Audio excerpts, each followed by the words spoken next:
প্রথমে মহান রাব্বুল আলামিনের কাছে হাজারো শুকরিয়া যে আমরা পুনর্নির্বাচিত হয়েছি।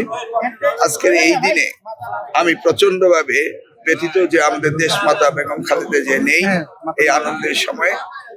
আর আমরা আগামী দিনের বাংলাদেশ আমাদের মাননীয় প্রধানমন্ত্রী তারেক রহমানের নেতৃত্বে গড়ে তুলব ইনশাআল্লাহ, এই কথাই আমরা দিতে পারি। শিক্ষা মন্ত্রণালয়ের বিষয়ে এই বিষয়গুলি আপনারা এরপরে বিস্তারিত জানতে পারবেন, অপেক্ষা করুন। মাদক মুক্ত করা হবে, সন্ত্রাস মুক্ত করা হবে, ইফতিজিং মুক্ত করা হবে।